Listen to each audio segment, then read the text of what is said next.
नमस्कार दोस्तों, स्वागत है आपका 10 कदम सीरीज में। तो शुरुआत करते हैं इतिहास के 10 महत्वपूर्ण प्रश्नों के साथ। भारत में थियोसॉफिकल सोसाइटी की सफलता मुख्यतः थी एनी बेसेंट के कारण, कर्नल एच एस अलकोट के कारण। कर्नल एच एस अलकोट और मैडम एच पी ब्लावत्स्की, इन दोनों ने 1875 में न्यूयॉर्क के अंदर थियोसॉफिकल सोसाइटी की स्थापना की थी। सर विलियम क्रुक के कारण या मदन मोहन मालवीय के कारण। अब ये पूछ रहा है भारत में किसकी वजह से थी। भारत में थियोसॉफिकल जो सोसाइटी इतनी पॉपुलर हुई, इतनी प्रचलित हुई, उसके पीछे मुख्य कारण थी एनी बेसेंट। इन्होंने कर्नल एच एस अलकोट और एच पी ब्लावत्स्की जो थे, इन्होंने न्यूयॉर्क में स्थापना की थी 1875 में। लेकिन भारत में जो कार्य क्षेत्र था, कर्म क्षेत्र था, उसमें किसका था? वो एनी बेसेंट का। इन्हीं की वजह से इतनी प्रसिद्धि प्राप्त की। न्यूयॉर्क में 1875 में न्यूयॉर्क में मैडम एच पी ब्लावत्स्की और कर्नल एच एस अलकोट ने की थी। और मुख्यालय कहाँ था इसका? मद्रास के पास अडियार में। लेकिन भारत में इस संस्था को वास्तविक लोकप्रियता और व्यापक सफलता एनी बेसेंट के जुड़ने के बाद मिली। एनी बेसेंट 1889 में सोसाइटी से जुड़ती हैं और 1893 में भारत आती है। कब आती है? 1893 में भारत। उन्होंने हिंदू धर्म के पुनरुत्थान और भारतीय शिक्षा में बहुत बड़ा योगदान दिया। जी हाँ, 1889 में तो एनी बेसेंट जो थियोसॉफिकल सोसाइटी है उससे जुड़ती है और 1893 के अंदर ये भारत आती हैं। जो हिंदू धर्म है उसका पुनरुत्थान और भारतीय शिक्षा में बहुत ही महत्वपूर्ण योगदान निभाया, और इसी वजह से थियोसॉफिकल सोसाइटी जो थी वो इतनी प्रसिद्ध हुई। शारदा एक्ट किससे संबंधित है? बहुत बार पूछा गया प्रश्न शारदा एक्ट का। शारदा एक्ट संबंधित था बाल विवाह प्रतिबंध से, अंतरजातीय विवाह के प्रतिबंध से, विधवा विवाह प्रतिबंध से या जनजातीय विवाह प्रतिबंध से। याद कीजिए, शारदा शारदा किसके नाम पे शारदा रखा गया है? शारदा रखा गया है अजमेर के जो प्रमुख समाज सेवी थे हरविलास शारदा, जिन्होंने प्रयास किया बाल विवाह को रुकवाने के लिए। इसमें जो पुरुष और महिला अर्थात वर और वधु की एज बढ़ाई गई थी। इसमें वर और वधु की एज बढ़ाई गई थी। शारदा एक्ट किससे संबंधित है? बाल विवाह से। शारदा एक्ट का मूल नाम क्या था? बाल विवाह निरोधक अधिनियम 1929।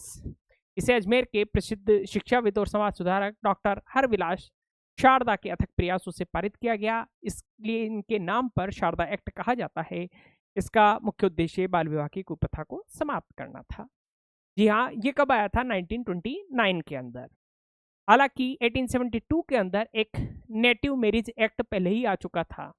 नेटिव मैरिज एक्ट, इसके अंदर भी 14 और 18 की आयु रखी गई थी। नेटिव मैरिज एक्ट के अंदर भी 14 वर्ष और 18 वर्ष। 14 वर्ष कम आयु किसके लिए है? महिला के लिए। और 18 वर्ष की आयु किसके लिए है? पुरुष के लिए। ये शादी के लिए न्यूनतम आयु रखी गई थी, ताकि उस समय बाल विवाह बड़े स्तर पर जो है प्रचलित थे, बहुत बड़े स्तर पर बाल विवाह होते थे। उनकी रोकथाम के लिए अंततः ये लाया गया। लेकिन एक सवाल ये उठता है कि नेटिव मैरिज एक्ट जो 1872 का था और जो 1929 का ये एक्ट है हमारा शारदा एक्ट, जिसका मूल नाम बाल विवाह निरोधक अधिनियम था, आखिरकार इनमें अंतर क्या आया? जब 1872 में भी एज 14 और 18 थी, शारदा एक्ट या बाल विवाह जो निरोधक अधिनियम 1929 लाया गया है, इसमें भी जब आपकी एज 14 और 18 है, तो आखिरकार इसको लाने का मतलब ही क्या था? मतलब था दोस्तों, जो नेटिव मैरिज एक्ट लाया गया था वो सब पर लागू नहीं होता था। उसमें किसी भी तरह का कोई दंडात्मक प्रावधान नहीं था। लेकिन जब बाल विवाह जो निरोधक अधिनियम बनता है 1929 के अंदर, तो ये पूरे भारत पर लागू हुआ। पूरे भारत पर लागू हुआ। और भारत पर लागू होने के अतिरिक्त अगर कोई इस अधिनियम का उल्लंघन करता है तो उसको दंड देने का प्रावधान इसमें शामिल किया गया।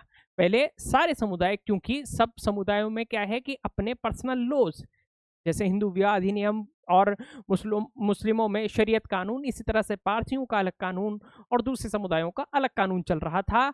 नेटिव एक्ट ने इन सब के साथ छेड़छाड़ नहीं की थी, उन सब पर वो लागू नहीं हो रहा था। मूलतः ब्रह्म समाजियों के लिए वो लाया गया था और इसमें कोई दंडात्मक प्रावधान भी नहीं थे। 1929 में जब ये एक्ट आया तो ये पूरे के पूरे भारत पर लागू हुआ और इसमें दंड के प्रावधान किए गए। आयु आपको दोनों को की सेम दिख सकती है, लेकिन मूलभूत अंतर ये था। शारदा अधिनियम के अंतर्गत लड़कियों और लड़कों के विवाह की न्यूनतम आयु क्रमशः कितनी निर्धारित की गई, लड़की और लड़का?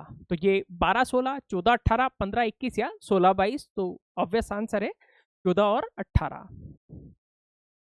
इसमें लड़कियों की विवाह की 14 वर्ष और 18 वर्ष पुरुषों की कर दी। स्वतंत्रता के बाद 1978 में संशोधन करके इसे लड़कियों के लिए 18 वर्ष और लड़कियों के लिए 21 वर्ष कर दिया गया।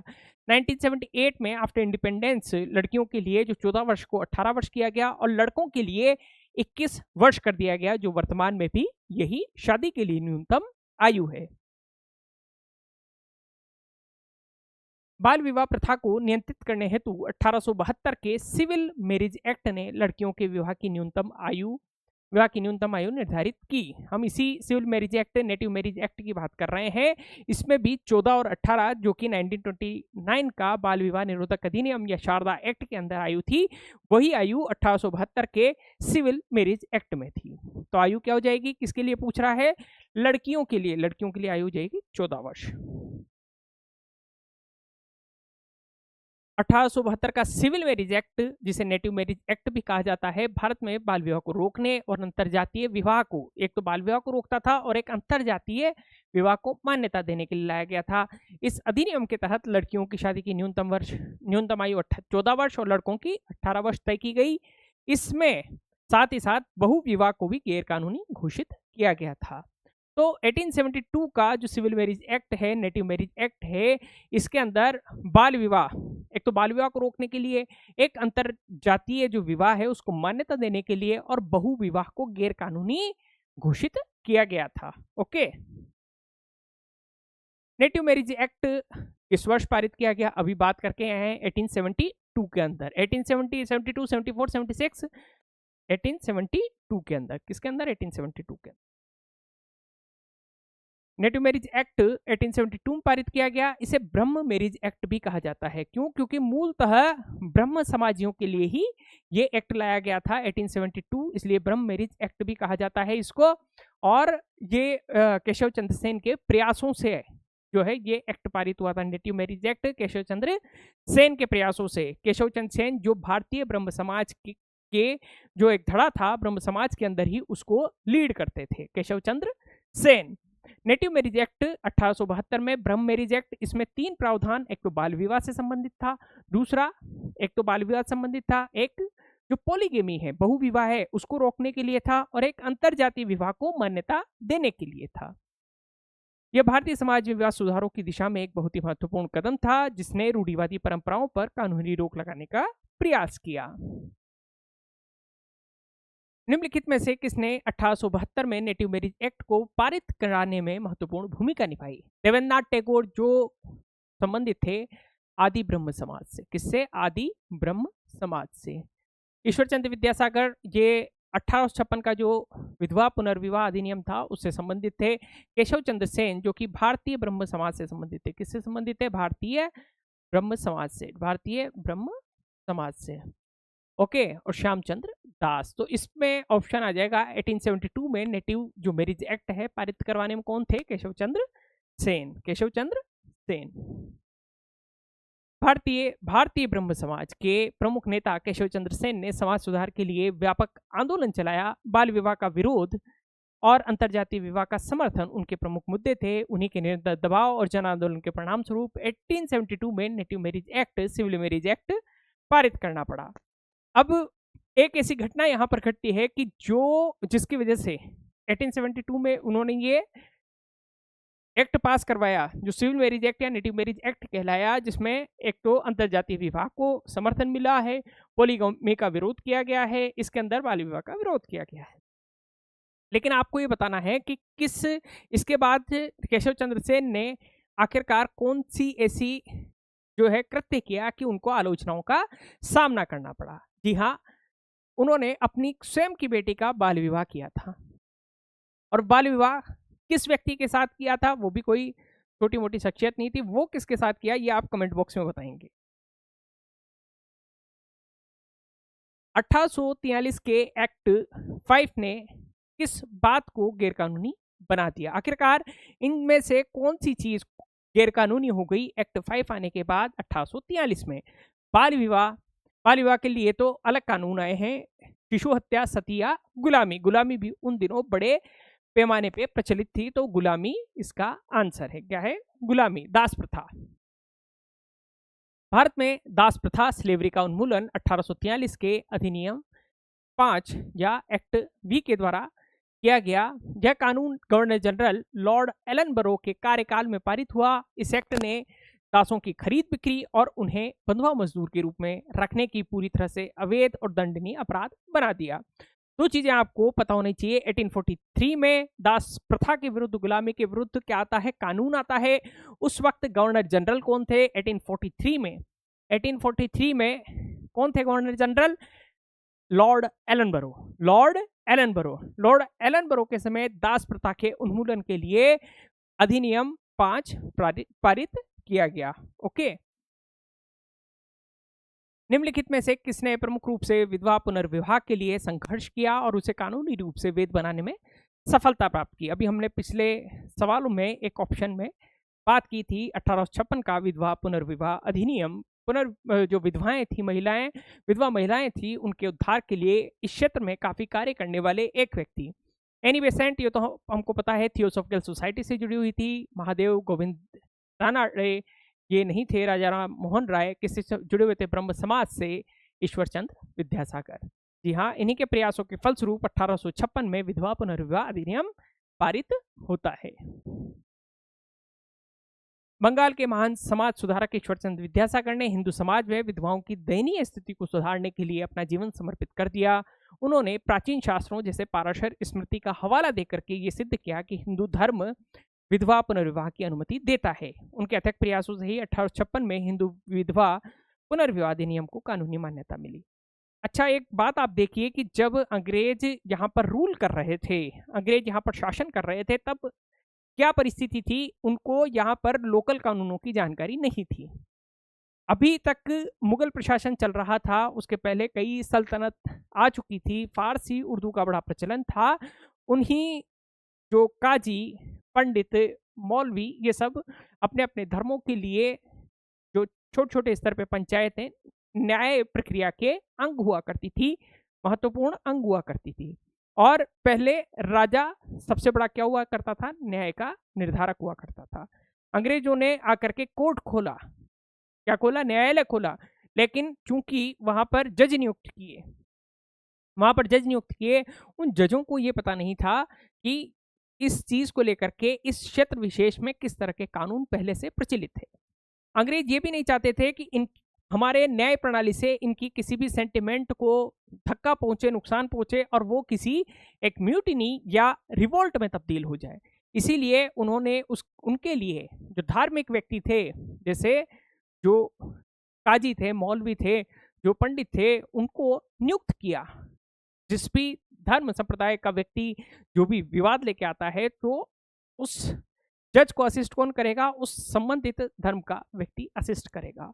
इसीलिए किसी भी ऐसे रूढ़ी को जो कुरीति मानते थे, उसको बदलना आसान नहीं था, क्योंकि अंग्रेजों को कोई इंटरेस्ट नहीं था कि आपके धर्म में क्या चल रहा है। उनको सिर्फ और सिर्फ भारत के पैसों से मतलब था।